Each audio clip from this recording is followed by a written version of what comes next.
अब यहां से लेकर अंत तक ज्ञान प्रकरण जो शुरू हो रहा है 13वां से 18वां अध्याय तक उसकी भूमिका के रूप में ज्ञानी का 32 गुणों का वर्णन करेंगे। ज्ञानी का लक्षण एक तरह से बताते जाएंगे 32 गुणों के द्वारा 13वें श्लोक से 19वें श्लोक तक।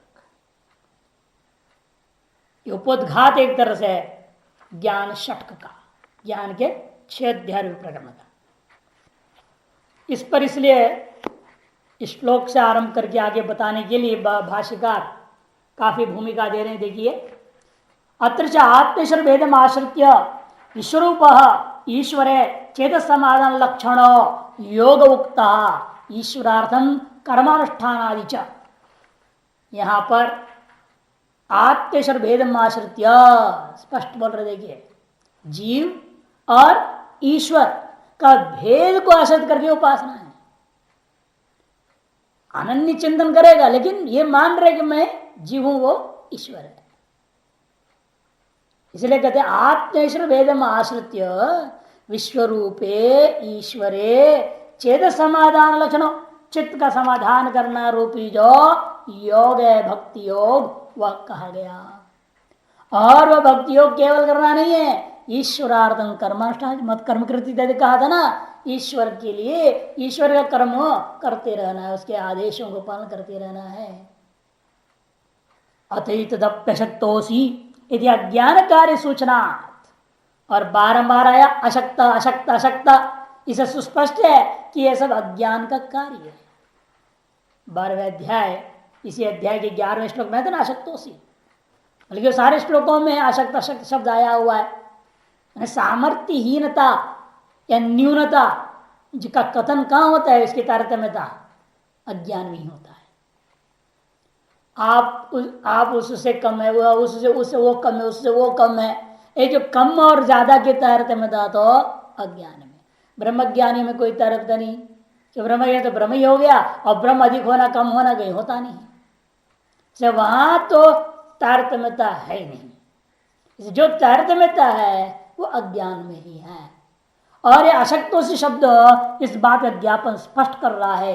अज्ञान कार्य सूचना नाभेद दर्शनो अक्षरोपासक कर्मयोग उपपद्यते दर्शयति। इसलिए अभेददर्शी जो अक्षरोपासक है उसके लिए कर्मयोग उपन्न नहीं है इति दर्शयति।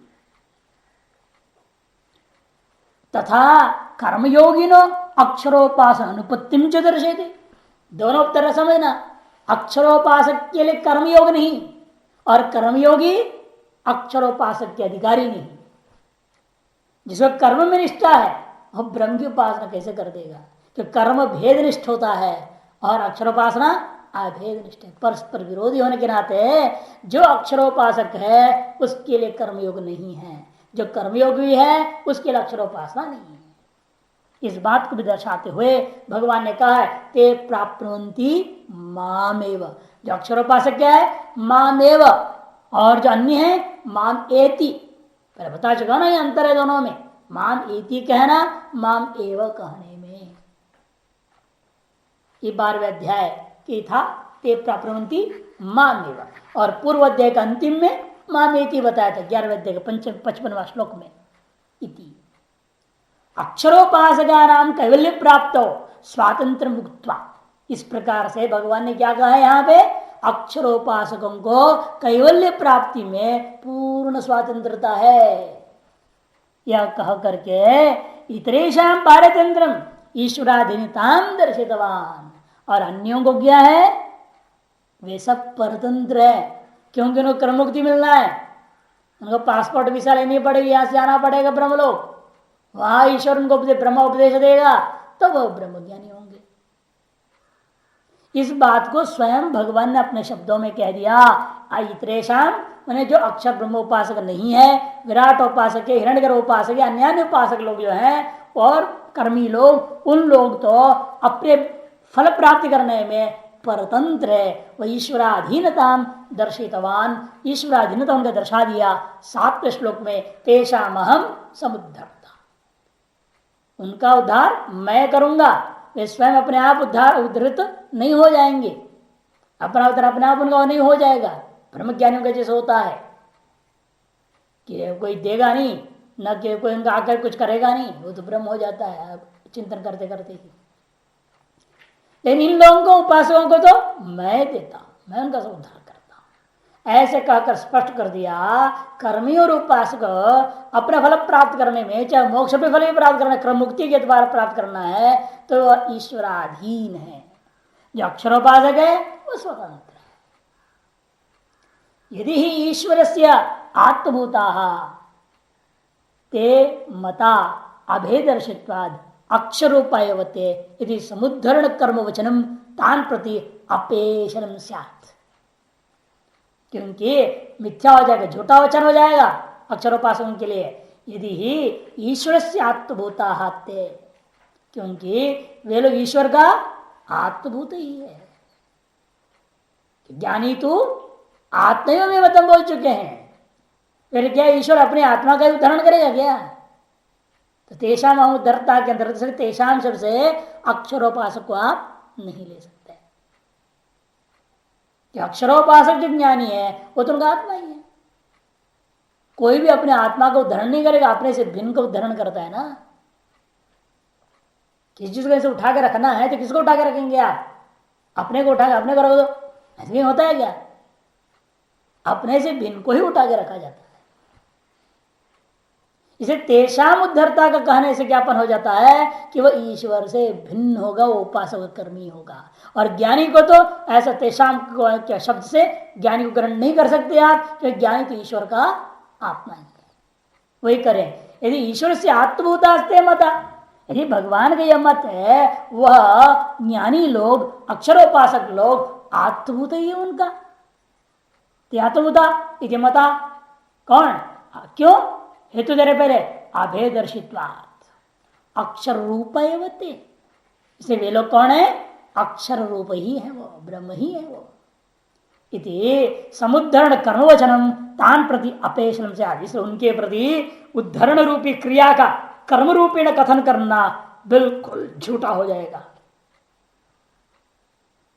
न आत्मान ईश्वरम प्रमाण दो बुद्ध्वा कस्यचित गुणभाव जिगमिषति कश्चित विरोधात्। क्योंकि जो है, जो अपने आप को ईश्वर करके उपनिषदों से जान लिया, आत्मानम मेरा अपना जो आत्मा है, जो मैं हूं, मेरा नहीं बल्कि मैं जो आत्मा हूं, क्या हूं मैं? ईश्वर ही हूं। आत्मानम ईश्वरम कैसे जाना है बात को? प्रमाण तो उपनिषद आदि प्रमाणों से बुद्धवा जानने के बाद वह अपने अंदर कर्तृत्व भोक्तृत्व कैसे पकड़ेगा? अपने आप को किसका दास आदि भाव में कैसे टिकेगा वो? वह कस्यचित गुण भावम कश्चिदपि न जिगमिषति, न कोई अन्वय कर देना। कभी नहीं पहुंचेगा, ऐसे नहीं जाना चाहेगा कि मैं अमुक का दास हो जाऊं, वो मेरा स्वामी होवे। इस प्रकार का भेद पूर्वक गौण भाव उसके अंदर नहीं हो सकता। माने किसी भी क्रिया में अपने आप गुणत्व कर्तृत्व स्वीकार कर लेना, अन्य को उसका अधिष्ठात्र ईश्वरत्व ने स्वीकार कर भेद मानना, उसके लिए संभव ही नहीं है। क्यों? कि गुणत्व और ईश्वरत्व दोनों विरोध है। विरोधा हेतु दे दिया, क्योंकि गुणत्व और ईश्वरत्व परस्पर विरोधी चीज है। आंधी हृदय को स्पष्ट करते इसलिए गुणत्व का मतलब क्या है? नीचे से ऊपर तीसरी पंक्ति, किंच अक्षरोपासक वाक्या ईश्वरम आत्मानं वेत्ति।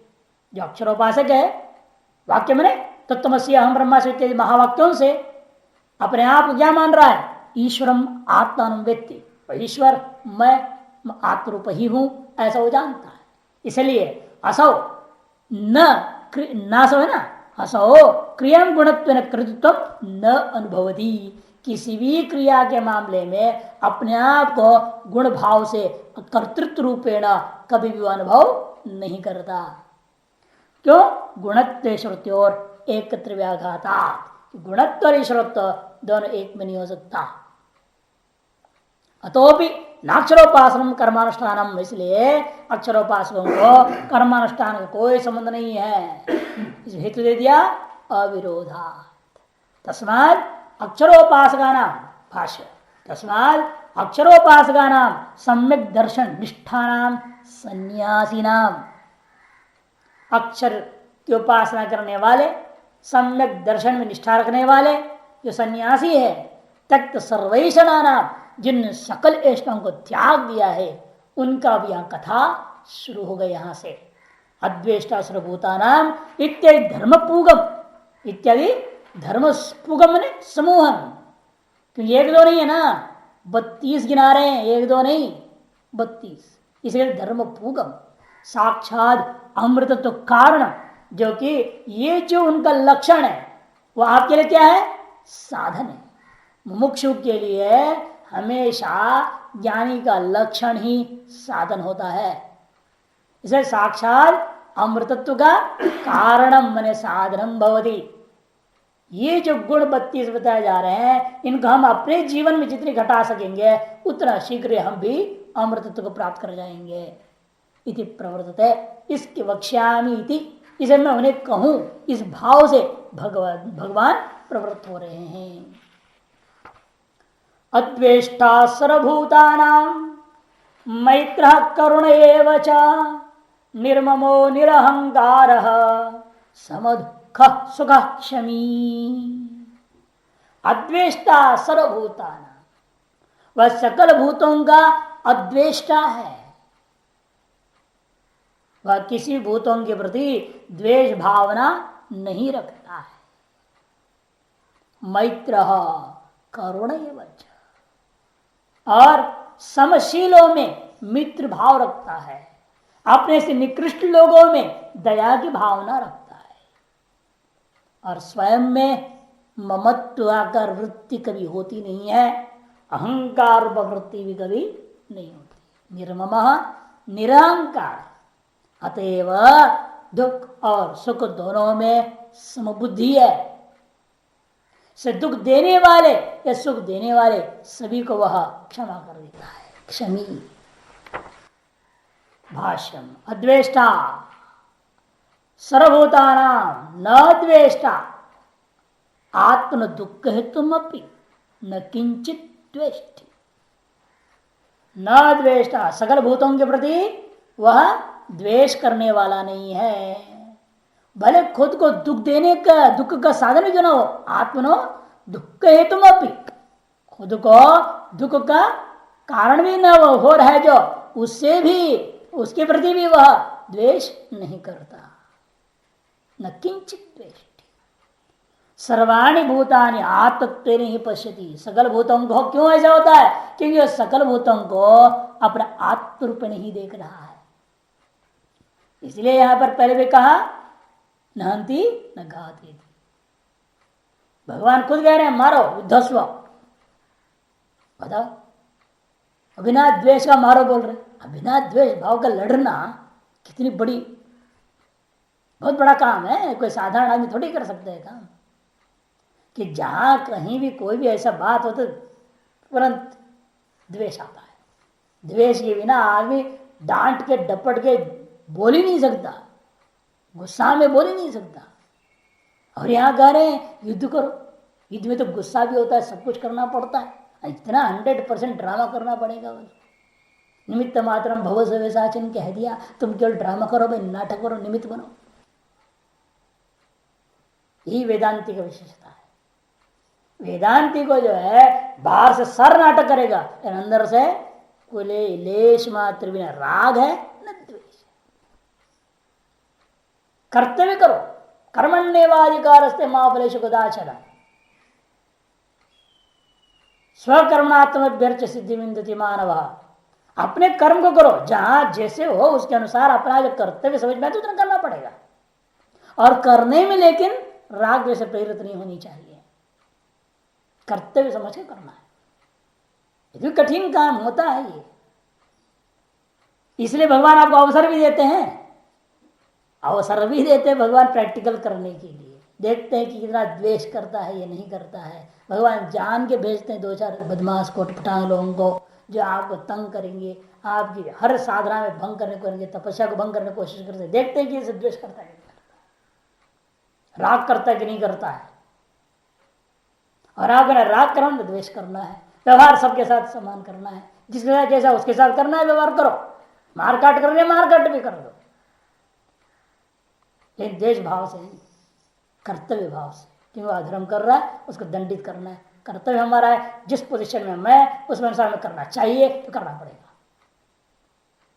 जिसे प्यार देनी है तो देना है, लेकिन राग से नहीं। बाहर से भी नाटक की है प्यार का भी, सब कुछ जीवन निमित्त मात्र होकर कर दी जाना है। हाँ, ईश्वर सर्वभूतानां हृदय भ्रामेन सर्वभूतानि यंत्रारूढ़ानि माया, ये जो वो हमें प्रेरणा दे रहा है और उसका द्वारा पहले से ये सब सीनरी तय हो चुका है। हता है ना, मैं हतान, ऐसा मेरे द्वारा मार दिए गए जैसे बोल रहे हैं, ऐसे यहां भी जो नाटक होना है, हार जीत सुख दुख मान अपमान, सब उस सीनरी को उसने पहले से रेडी कर दिया है। वो अब नचार है, उसकी प्रेरणा को स्वीकार करते वैसे वैसे अब करते जाना है केवल, और कुछ नहीं है। इस सिद्धांत को अपने दृढ़ता पर मन में रखते हुए अब निमित्त मात्र बन के कर्तव्य निभा दिया, यह असली वेदांति का लक्षण है। इसलिए कहते हैं हाँ, क्यों? क्योंकि भूतानी आत्मत्य पश्यति, वो तो अपने सकल भूतों को अपना आत्मा ही रूप में मान रहा है, तो लड़ेगा कहां से, भिड़ेगा कहां से, मारेगा कहां से, काटेगा कहां से, न दया करेगा न प्यार करेगा, न कुछ भी नहीं कर सकता ना वो, जब सब मेरी आत्मा है। मैं अपने से प्रेम करूंगा क्या? मैं अपने से द्वेष करूंगा क्या? इसलिए कहा ऐसा निमित्त मात्र बन के काम करना पड़ता है। मैत्र सर्वभूतानां, उसको सब जगह अन्वय करेंगे, सकल भूतों के प्रति वह मैत्र भाव में रहता है। मित्र भाव मैत्री, मित्रतया व वर्तते इति मैत्र, मित्र भाव का नाम मैत्री है, उस रूप से रहना मैत्र है। मित्र रूप से वह रहने का नाम भी मैत्र है। किनमें? समों में, यह ध्यान करना पड़ेगा। समेशु मैत्र, कहा आया था ये? मैत्री करुणा मुदित उपेक्षाणाम, कहा था ना उसमें, तो वही आ ले रहे, मैत्री करुणा मुदित और उपेक्षा को आगे लेंगे। इसलिए सम में मैत्री और करुणैव च, करुणा कृपा दुखितेषु अवरेषु च, करुणा माने कृपा दया, किन पे?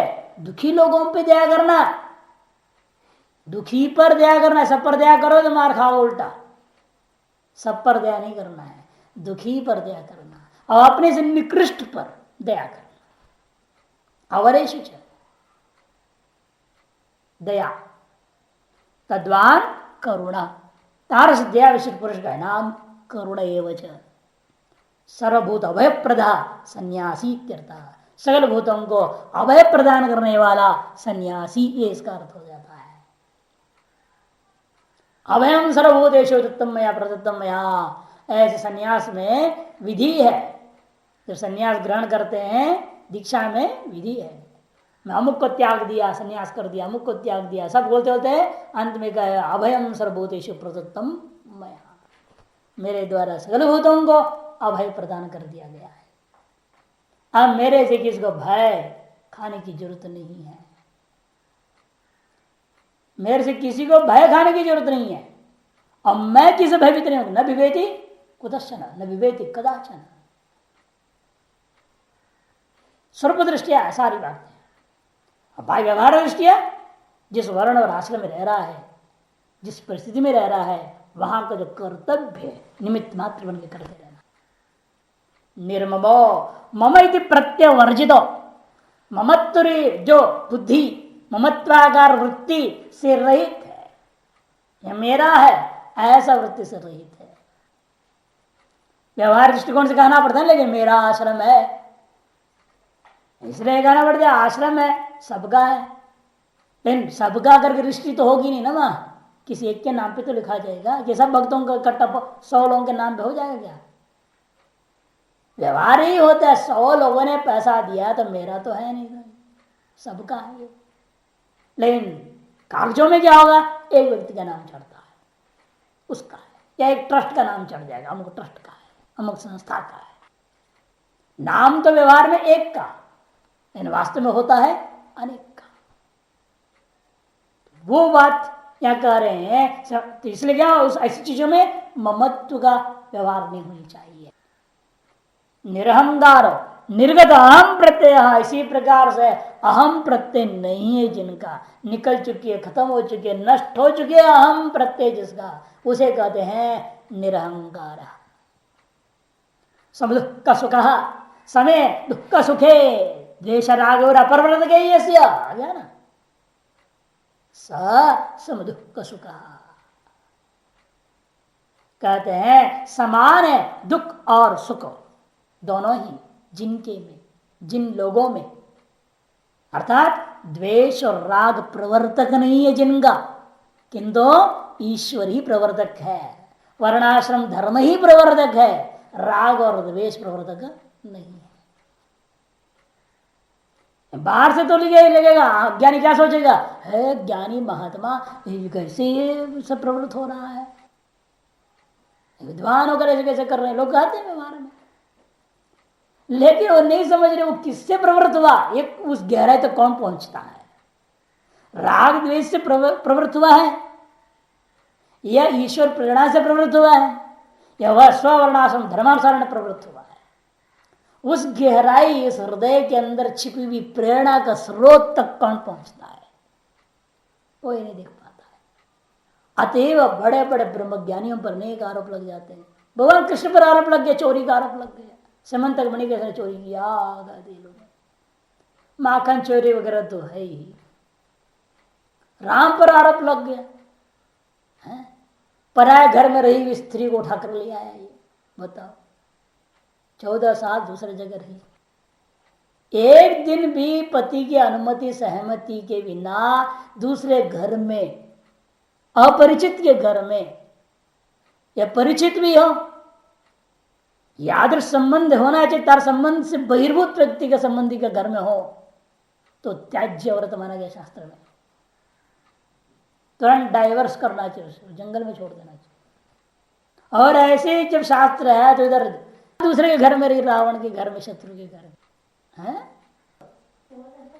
हाँ वनवास में भी एक साथ जितना साल तो अयोध्या से निकले, कितने दिन गए लगे उनको पंचवटी पहुंचने में, अयोध्या से चित्रकूट कितना दूर है, हफ्ता भर में पहुंचे होंगे, उसे उठा के ले गया वो तो। फिर कितने साल भटके भटके भटके भटके, कहां कहां, फिर सेना बनी, फिर क्या क्या हुआ, तब लाए। वो अग्नि प्रवेश कब कराया, सीता को, और वन देवी को रखा, और वन देवी जो है को उठा के ले गया था, असली सीता को उठा के लेके नहीं गया तो रहस्य तो अलग बात है, लेकिन पूरी कथा का लोग जनरल कह दिया जाता है ना, अलग अलग रामायण में अलग अलग आता है। चंप इसी अवधि तो तय नहीं हो सकता है, लेकिन जितने भी बाहर गई सो गई, आरोप लगे कि नहीं राम पर भी, और वो भी धोबी ने लगाया आरोप। तो इस तरह से कारण क्या है, उनकी प्रवृत्ति निवृत्ति का स्रोत को समझ नहीं पाता है आदमी, क्यों प्रवृत्त हो रहा है, उसके प्रेरक कौन है। द्वेष और राग प्रेरक यदि है तब तो ठीक, आप जो आरोप लगाओ कोई गलत नहीं है, और प्रेरक द्वेष राग नहीं है किंतु ईश्वर प्रेरक बन रहा है अथवा वर्णाश्रम धर्म प्रेरक बनता है, तो वहां कोई दोष नहीं है, क्योंकि इसकी दृष्टि में तब क्या रहेगा, उसके सुख दुख समान रहेगा।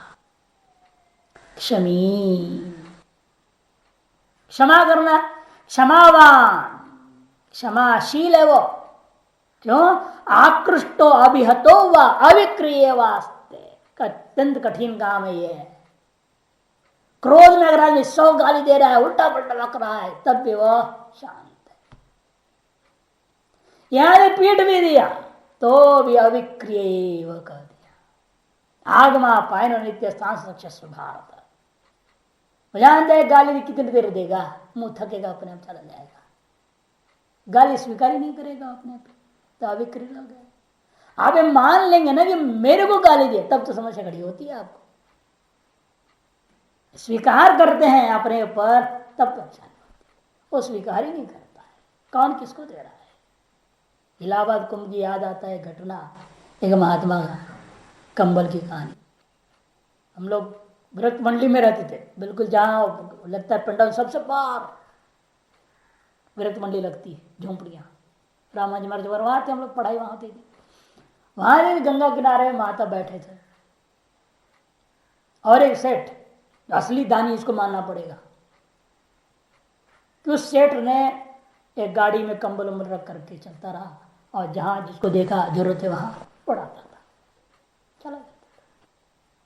अन्य सेठ लोग क्या करते, किसी महंत मंडलेश्वर के यहाँ चले जाएंगे और उनके सामने बांटेंगे, वो भी उनको हारी सेठ जी आई आई हमारे यहाँ बांट रहे हैं, तो उसको फिर माला पहनाएंगे, खाना पीना स्पेशल ध्यान देंगे, प्रशंसा वो भी चाहता है। लेकिन ये दानी ऐसा था, कुछ नहीं चाहता, तभी तो ऐसे सड़क पे घूम रहे जहाँ था जिस किसको बांटे जा रहा है। और उस महात्मा उन्होंने डाल दिया। महात्मा तब भी उनको देखा भी कौन डाल रहा है क्या है, चुपचाप बैठे राम राम में चिंतन भजन जो भी कर रहे हैं। और वो तो चला गया। हम लोग वहीं रामांजन जब लोग सब शाम सब घूमते वहीं घूम रहे थे, देख भी रहे थे। बड़ा विचित्र महात्मा है, वो देखा भी नहीं घूम कर, बड़ी जिज्ञासा हुई, हम लोग उसके पास पहुंचे। लेकिन पहुंचने से पहले एक और घटना घटी। कुछ और लड़के बदमाश घूमने वाले, उन्हें पता है, उन्हें उठा ले, कंबल लेके चले गए। कंबल उठा, वो जो उड़ाए थे वो ले गए, लेकिन तब भी उसने देखा नहीं कौन ले जा रहा है, कौन छीन रहा है। तब हम लोगों को जिज्ञासा हुई कि विलक्षण स्थिति है। तो महाराज जी साथ हम लोग भी गए, महाराज जी गए, तो बातचीत हुई। तो काफी सभी ने कुछ कहते रहे, लेकिन वो कोई जवाब नहीं दिया। सब बहुत बात बोलने के बाद वो कहता है, बताओ आपसे अलग कोई है या मुझसे कोई अलग है कोई चीज? पूरा द्वैत वेदांत में निष्ठा देखी। जब मेरे से अलग कुछ है ही नहीं, कौन उड़ाया, कौन ले गया? और कंबल भी राम है, राम ने राम को उड़ाया है, उड़ाने वाला भी राम है, जिसको उड़ाया ये भी राम है, जो उठा के ले गया वो भी राम है। अब बताओ किसको क्या मैं कहूं? अपने को कहूं क्या कुछ? मैं भी राम ही, आप क्या है? आप भी राम है। तब समझ में आई बाबा ये तो बड़ा ऊंची स्थिति में है बात। तो ऐसे लोग अभी हैं संसार, पता बाहर से लेकर पता नहीं चलता था कब खाते थे, कौन खिलाता था। उसके बाद 2 दिन बाद दिखाई भी नहीं दिया वहां पर। प्रारब्ध अनुसार पता नहीं कहाँ जाने की प्रेरणा हो गया, चला गया शरीर। ना कि जाने क्षेत्र में लाइन में लग रहे हैं, ना भंडारे में जा रहे हैं, कहीं नहीं। कौन उनको वहां लाके खिलाता था, क्या है भगवान जाने। विशुद्ध प्रारब्ध कर्माधीन शरीर चल रहा है, पूर्ण ब्रह्म। तो इसलिए ये है कि असंभवनीय बात नहीं है, लेकिन स्थिति आने में समय लगता है, अभ्यास से होता है। और क्या है इसका लक्षण? संतुष्ट सततम योगी यथात्मा दृढ़ निश्चय मयि अर्पित मनोबुद्धिर यो मद भक्त समे प्रिय। संतुष्ट सततम योगी, ज्ञान योगी। ज्ञान योगी का प्रकरण है, इसलिए यद्यपि भक्ति योग का भी चल रहा है षटक, किंतु अगले के लिए उपोद्घात है ना, ये उपक्रम चल रहा है, अगले के लिए बीज बोया जा रहा है। इसे यहां ज्ञान योगी लेना है हमें। लक्षण सब ज्ञान योगी का है, भक्ति योगी का नहीं। यह योगी सततम संतुष्ट, निरंतर संतुष्ट है वो, जिसको पूर्व में कच व्यदृच्छालाभेन संतुष्ट, 4वां अध्याय 22वें श्लोक में। और यह आगे और वर्ण ये संतुष्ट येन केनचित 19वें श्लोक में आएगा उपसंहार में अंत में। सततम संतुष्ट, निरंतर संतुष्ट होता, यथात्मा संयत अंतःकरण वाला है, नियमित अंतःकरण वाला है, वशीभूत अंतःकरण वाला है, दृढ़ निश्चय। और कैसा है? दृढ़ निश्चय है। क्या दृढ़ निश्चय उसके अंदर? अहम ब्रह्मास्मि, ये दृढ़ निश्चय है, मैं ब्रह्म ही हूं, ऐसा निश्चय है। अतएव अक्षर तत्व जो ब्रह्म तत्व है उसी का निरंतर उपासना चिंतन कर रहा है। अहम ब्रह्मास्मि, अहम ब्रह्मास्मि, अहम ब्रह्मास्मि, अहम ब्रह्मास्मि, यही चिंतन का नाम ही अक्षरोपासना, यही दृढ़ निश्चय है। मयि अर्पित मनोबुद्धि, मयि निर्गुणे निराकारे निष्क्रिय स्वरूप निष्कले स्वरूपे, मेरा निर्गुण निराकार निष्क्रिय निष्कल स्वरूप में अर्पित है मन और बुद्धि जिसका, ऐसा जो मेरा भक्त है, मेरा निरंतर चिंतन करने वाला, मेरे निर्गुण स्वरूप अक्षर स्वरूप का चिंतन करने वाला, समीप्य वह मेरा प्रिय है। क्योंकि एकत्व का अनुभव जहां हो गया वह स्थिति आ जाए। तत्र को मोह कहा शो कहा एकत्व अनुपश्यतः, ये श्रुति है, ईश्वास 7वां मंत्र में कहा गया है। इसलिए कहीं भी देखो वो श्लोक क्या दिया है कुमार भट्ट का 512 पृष्ठ में, नहीं निंदा निंद्यम निंदितुम प्रवर्तते अपितु विधेयम स्तोतुम, मिला मसूदनी नीचे से चौथी पंक्ति।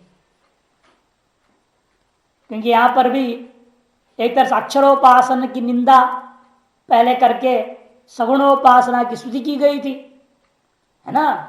वह स्तुति इसलिए नहीं है कि अक्षरोपासना की निंदा के लिए, यह ज्ञापन करने के लिए अब यह दोबारा अक्षरोपासना की विशेषताओं को बता रहे हैं।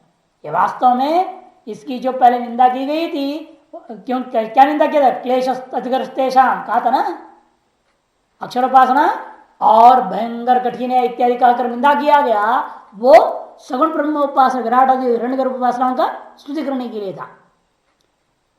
तो निंदा जो की गई है, नहीं निंदा निंद्यम निंदितुम प्रवर्तते अपितु विधेयम स्तोतुम, मीमांसा कुमार भट्ट का कारिका के आधार बने न्याय। इसलिए परमार्थता अक्षरोपासक ही योग वित्तम है। प्रियो ही ज्ञान्योत्यर्थम अहम सच मम प्रिय उदारा सर्वे वहीते ज्ञानित्व आत्मे मतम, ये 7वां अध्याय 18वें श्लोक में कह चुके थे। ज्ञानी तो मेरे लिए अत्यर्थम प्रिय, प्रियो ही ज्ञानिनो अत्यर्थम अहम, ज्ञानी के प्रति मैं अत्यर्थ प्रिय हूं, मैंने सर्वान अर्थान अतिक्रम में प्रिय। संसार भर इस लोक से लेकर ब्रह्मलोक तक, ब्रह्म पदार्थ तक भी का अतिक्रमण करके जो प्रियतम वस्तु यदि है तो उस ज्ञानी के लिए मैं ही हूं, परमात्मा ही हूं। अतएव सच मम अत्यर्थम प्रिय, इसे वह ज्ञानी भी मेरे लिए अत्यर्थम प्रिय है। अर्थम अतिक्रम यदि अत्यर्थम, अर्थ क्या चीज है, इस लोक से ब्रह्मलोक तक सकल पदार्थ को अर्थ से लेना, उन सब में जो प्रियत्व है, पुत्र में, जाया में, धन में, संपत्ति में, आप ब्रह्मलोक पर सकल पदार्थों में जो प्रियत्व है, उन सकल प्रियत्वों को अतिक्रमण करके अतिशय प्रियत्व जो चीज कहा जाए वह मुझ परमात्मा ही मानता है ज्ञानी। अतएव उस ज्ञानी को मैं भी उसी प्रकार के प्रियत्व स्वीकार करता हूं। इसे मैं आत्मा, अपनी आत्मा ही मानता हूं उस ज्ञानी को, ऐसे वहां पहले कह चुके हैं। इसीलिए और भी उसके लक्षण वर्णन करते हुए करें, क्यों ऐसा है वो, जिसलिए वह ऐसा है इसलिए वह कहते संतुष्ट सततम योगी, क्योंकि यथात्मा है, दृढ़ निश्चय वाला है, मैं अर्पित मन बुद्धि वाला है, अतः वह निरंतर संतुष्ट रहता है। ऐसा जो मेरा भजनशील निर्गुण अक्षर ब्रह्म उपासना करने वाला मेरा अत्यंत प्रिय है, समय प्रिय। भाष्य संतुष्ट सततम नित्यम, नित्य संतुष्ट है वो, यदृच्छालाभेन संतुष्ट, अपनी देह स्थिति कारण से लाभे अलाभे च उत्पन्न अलम प्रत्यय। ऐसा व्यक्ति है जो देह की स्थिति के लिए, देह की स्थिति का जो साधन है उनकी भी प्राप्ति हो चाहे न प्राप्ति हो तो भी उत्पन्न अलम प्रत्यय, उसका अलम प्रत्यय बना हुआ पर्याप्त है। भाई जियो मारो कोई फर्क नहीं पड़ता शरीर को, शरीर का जिंदा रखने के लिए आवश्यकता रोटी पानी कपड़ा भी मिले ना मिले तो भी वो संतुष्ट है, तथा गुणवत लाभ है विपर्य। इसी प्रकार गुणवान पदार्थों के लाभ हो जाए या गुण रहित पदार्थों का लाभ हो जाए तो भी संतुष्ट है। मैंने बढ़िया घी लगा हुआ रोटी मिल जाए या पुराना 2 दिन पहले का बासी रोटी दिया जाए तो भी वह संतुष्ट है। गुणवत्ता मैंने गुणवान पदार्थ, बिल्कुल ताजा चीजें हैं, वो बिल्कुल गुणवान गुणों से युक्त पदार्थ मिल रहा है, विपर्य मैंने गुण रहित पदार्थ मिल रहा है, तो भी वह संतुष्ट है। बांस ये समझे फेंकता नहीं है। जैसे आजकल के भीख मंगे होते हैं, 8 आना दे तो उल्टा ही फेंक देंगे, ले तू ही रख। 1 रुपया को भी फेंक देते हैं आजकल, 5 चाहिए, 2 या 5, 2 से कम नहीं। ज्ञानी रूपा जो भीख मंगा ऐसा नहीं होता, बताए जो मिल जाए, सड़ा मिले गला मिले जैसा मिले वो ठीक है। सततम निरंतर नित्याम योगी समाहित चित्तो, ऐसे भी देखो कर्मयोगी या भक्ति योगी नहीं बोल रहे हैं, किंतु समाहित चित्त वाले योगी समझना, जिसको आगे यथार्थ शब्द से स्पष्ट कर दिया, संयत स्वभाव, यथार्थ ने संयत स्वभाव वाला, दृढ़ निश्चय, दृढ़ स्थिरो निश्चयो अध्यवसायो यस्य आत्म तत्व विषय, आत्म तत्व के विषय में दृढ़ है मैंने स्थिर है, निश्चय अध्यवसाय जिसका, ऐसे व्यक्ति को कहते हैं स दृढ़ निश्चय, वह दृढ़ निश्चय पुरुष है। आत्म तत्व विषय में दृढ़ निश्चय क्या होगा? अहम ब्रह्मास्मि, और कुछ नहीं। इसके अलावा और कोई निश्चय को आत्म संबंधी निश्चय नहीं माना जाता। मय्यर्पित मनोबुद्धि ही संकल्पात्मकम मनो अध्यवसाय लक्षण बुद्धि ते मय्येव अर्पिते स्थापित यस्य सन्यासिन समर्पित मनोबुद्धि ही। मन क्या है? संकल्प आकार वृत्ति वाली है, और बुद्धि क्या चीज है? अध्यवसाय रूपा है। इन दोनों प्रकार वृत्त्यात्मक मन और बुद्धि को मुझ निर्गुण निराकार निष्कल निष्क्रिय अक्षर स्वरूप में समर्पित है, स्थापित है। समर्पित कर दिया मैंने स्थापित कर दिया गया है। यस ये स्थापित है यस्य जिसका, कौन है वो? सन्यासी न स, ऐसे सन्यासी को कहा जाता है मयि अर्पित मनोबुद्धि, मुझ में अर्पित मनोबुद्धि जिसका, ऐसा है वो। ये ईदृश मत भक्ता, जिस प्रकार का मेरा अक्षर उपासक भक्त है, स में प्रिय, वह मेरा प्रिय है। प्रियो ही ज्ञानोत्यर्थम सचम प्रीति, 7वें अध्याय सूचितम तद यह प्रपंचयते। एक तरह से इन श्लोकों के द्वारा जो भगवान ने 7वें अध्याय 17वां श्लोक था उसमें कहा था प्रियो ही ज्ञानिनोत्यर्थम, ज्ञानी ना अहम अत्यर्थम प्रिय, ज्ञानी के प्रति, ज्ञानी के अंदर, ज्ञानी के हृदय में मैं जो हूं अत्यर्थ प्रिय हूं। इसलिए सच वह ज्ञानी भी मम अत्यर्थम प्रिय, ऐसा नहीं। इस 7वें अध्याय 7वां अध्याय 17वां श्लोक में कहा गया है। और ज्ञानी तो आत्मतम वहां 18वें में पहुंच जाता है, सूचितम तद यह प्रपंचित है, उसको यहाँ विस्तार पर समझाया जा रहा है। यस्मादिति यस्मात् नोद्विजते लोको लोकान्नोद्विजते च यः हर्षामर्ष भयोद्वेगैर् मुक्तो यः सच मे प्रियः।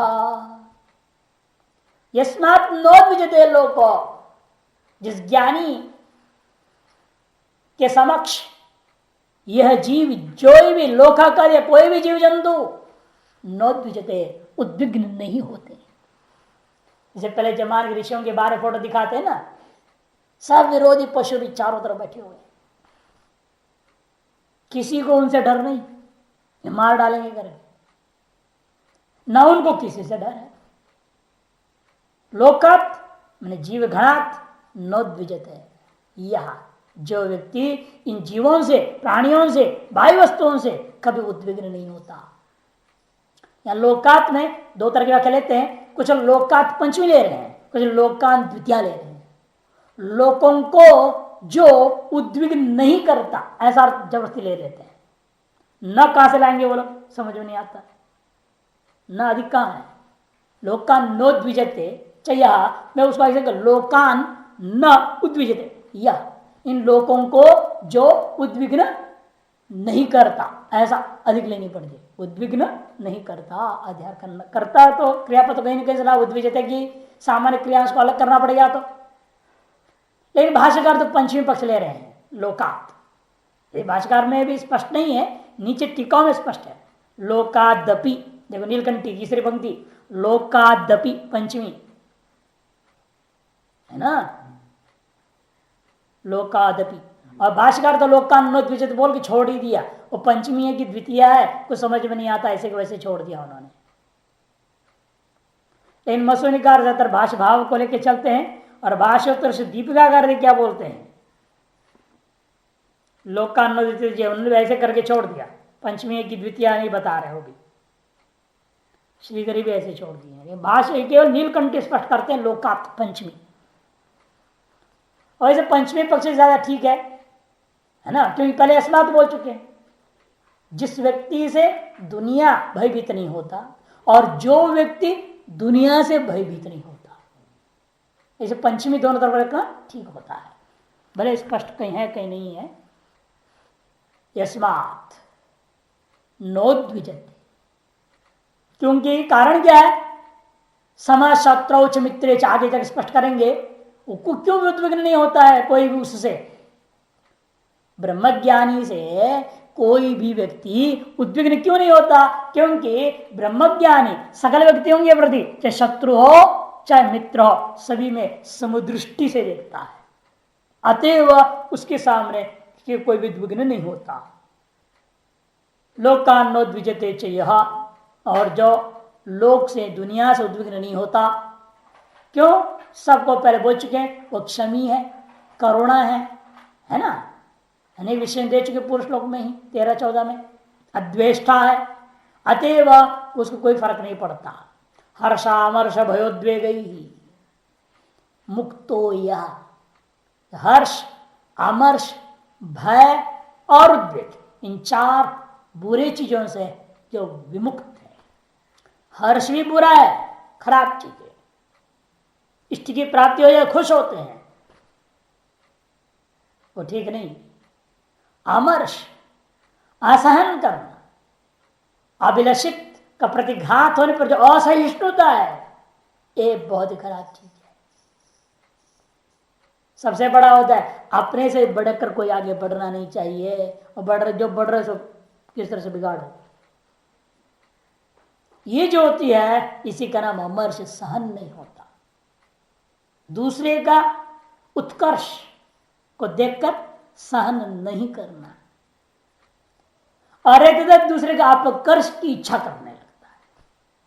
मंत्र तंत्र सब अपनाते लोग तो दूसरे को गिराने के लिए।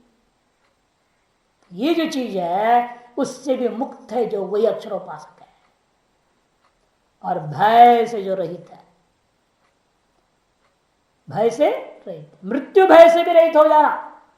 अन्य भयों से काफी हद तक आदमी दूर हो भी जाता है, लेकिन मृत्यु भय सबको सताता है, अभिनिवेश आकार क्लेश, उस भय से भी रहित है। और उद्वेग से रहित, उद्विग्नता, उद्विग्नत्व अचेतना चेतनाधीन लोकाद गतित्वा यावत, अचेतन से चेतनाधीनता का जो है लेकर उद्विग्नता, उससे भी वो रहित है। दिया भी देखो आनंदगिरी अंतिम पंक्ति में, असहिष्णुता परकीय प्रकर्ष से शेष, दूसरे का प्रकर्ष जो उत्कर्ष है उसका जो है असहिष्णुता का नाम ही अमर्ष है। त्रास तस्करादि दर्शनाधीन, तस्करादि का दर्शन के अधीन जो त्रास है वो यहां पर लिया है भय शब्द से। अचेतना चेतनाधीन, अचेतन से जो चेतनाधीनता की जो भय है वो भी रहित हो जाना है। उद्वेग के अंतर्गत इसको ले रहे हैं, क्योंकि अगतित्वात्, क्योंकि यहां पर कोई गति नहीं रह जाता है। भाष्यम यस्मात् सन्यासिनो नोद्विजते, सन्यासिनो नोद्विजते, इसके बारे में आगे भी आएगा 17वें श्लोक में, यो न ऋष्यति न द्वेष्टि, हर्षामर्ष द्वेग का विस्तार आएगा।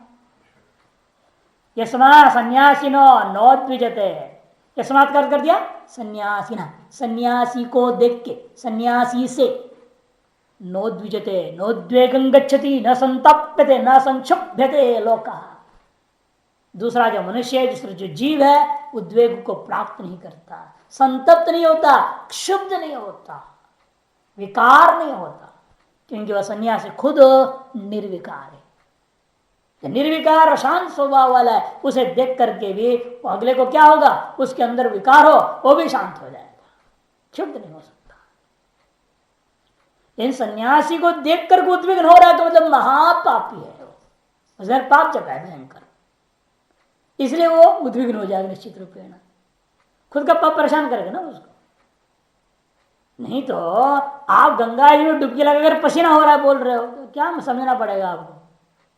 गंगा जी में डुबकी लगा दिया और भी माघ मास में और पसीना छूट रहा है कहेगा तो महापापी होगा वो।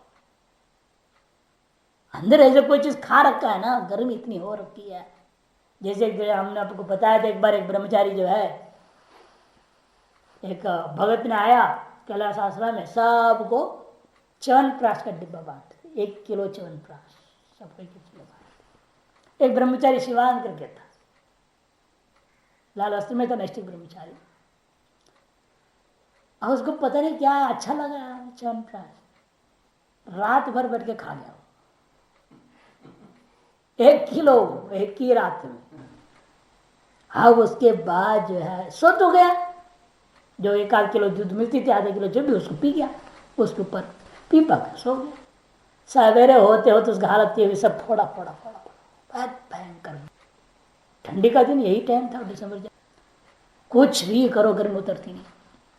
गंगा जी में डुबकी लगाया, बहुत आके आकर में आके बोलता है वो क्या हो रहा है मेरे साथ, दिमाग भी फिर एकदम फ्यूज जैसा होने लग गया, पागल सा होने लगा। फिर कॉलेज हॉस्पिटल भर्ती किए, 40 बोतल पानी चढ़ाया उसको, गर्मी को उतारे। अब पापी तो जगह तरी तो एक अकल है, 1 किलो पूरा खा जाए आदमी। लोग लालच आ जाता है, इतना बढ़िया कोई दूसरा के मांगना ले 1 चम्मच, इसलिए चलो अभी खा लो, अभी रात रात खा लो पूरी। ऐसे लोग लालची तो होता है, तभी तो किया, वैसे नहीं तो क्यों करेगा। तो पाप जगता है तो लोभ लालच, पाप का पाप कौन है पता है ना, लोभ ही तो है। खाने के पदार्थों का लोभ है, धन का लोभ है, स्त्री का लोभ है, पुत्र का लोभ है, ये सब लोभ ही तो है। इन लोभों से तो आगे पाप कर रहा हो, किसने कर रहा है, इन चीजों के चक्कर में पाप करता है।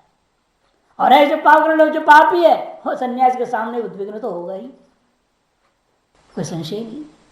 जो अपने आप है तो जो सामान्य लोग से सर्व सामान्य को लेना पड़ता है, और कभी उद्विग्न नहीं हो सकता। तथा लोकात्म विजेते चाहिए, उसी प्रकार से जो सन्यासी इस दुनिया से उद्विग्न नहीं होता। हर्ष अमर्ष बहुत वेगई, हर्षश्च अमर्षश्च भयंच उद्वेगश्च दोनों समास है। तई हर्षामर्ष बहुत वेगई ही मुक्त, उनसे जो मुक्त है। हर्ष क्या है, स्मरण कर भाष्यकार, प्रिय लाभ है, प्रिय का लाभ है, अंतकरण से उत्कर्ष, अंतकरण में उत्कर्ष होता है। रोमांचन अश्रुपात आदि लिंग, जो रोमांच से अश्रुपात आदि से पहचाना जा सकता है, यह आदमी बड़ा खुश है।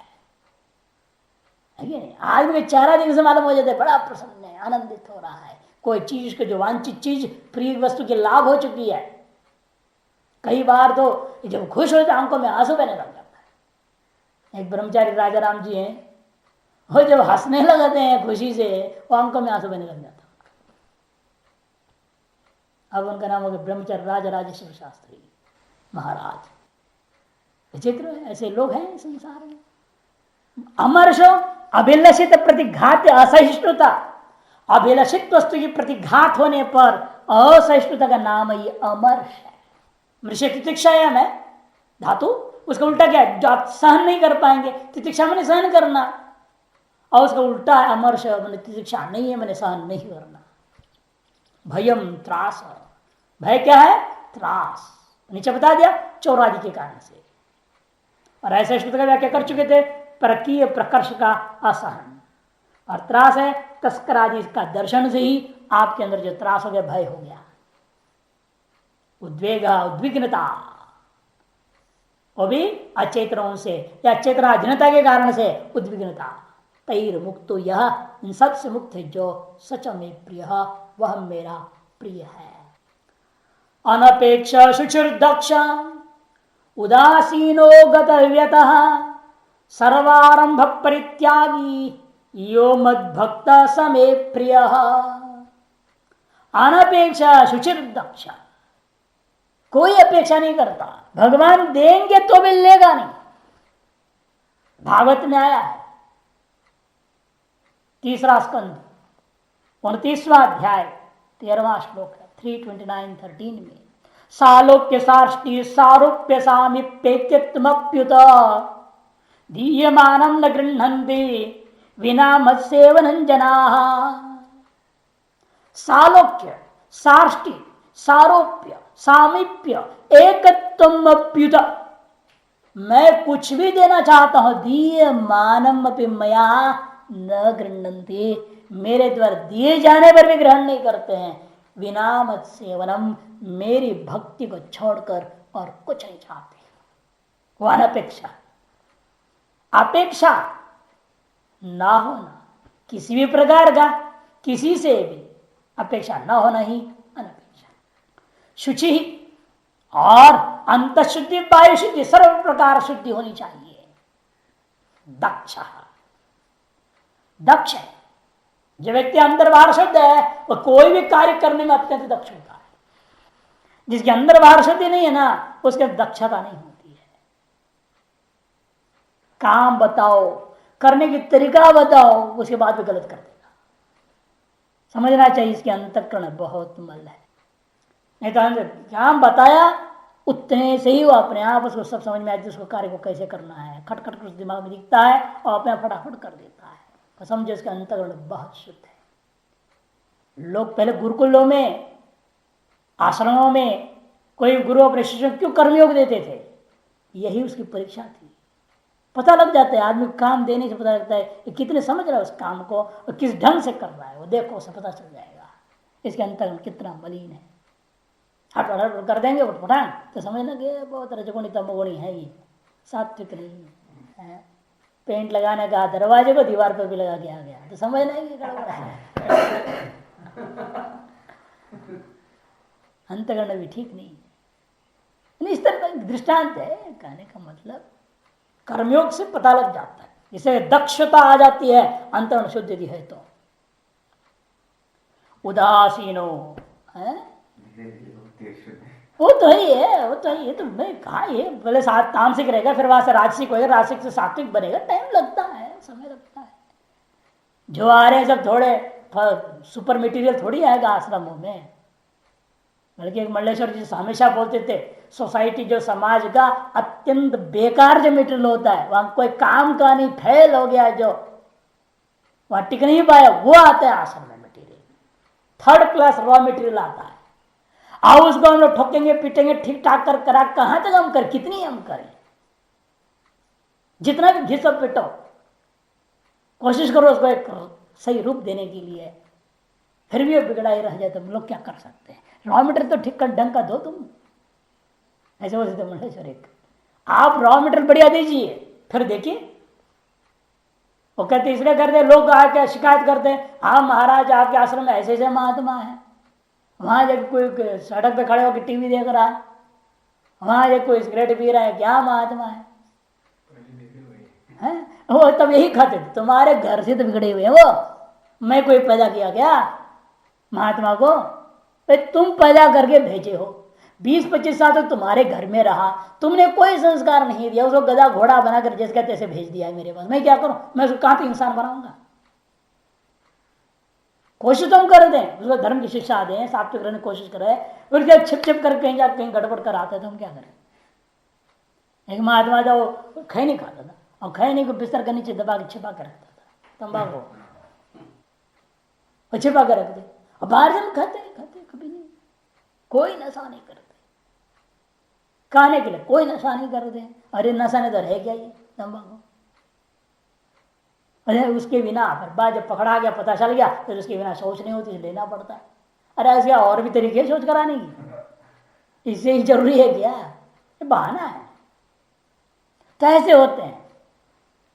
तो उदासीनो, और कह दिया उदासीन है, वह उदासीन है माने किसी के भी मित्रादि के प्रतिपक्ष हो चाहे शत्रुआदि पक्ष हो, दोनों के प्रति समान दृष्टि से देखने वाला उदासीन है। मित्र पक्ष हो चाहे शत्रु पक्ष हो, दोनों में समान रहे वो उदासीन। गतव्यतः और जिसके अंदर कोई व्यथा मन भय आदि नहीं रह गया। सर्वारंभ परित्यागी, और कैसा है, सकल संकल्प आरभ्य आरंभा, इस लोक और परलोक के फल भोग के लिए आवश्यक होता काम का साधन कर्मों का संकल्प न करने वाला, जो ऐसा है मेरा भक्त सभी प्रिय हो।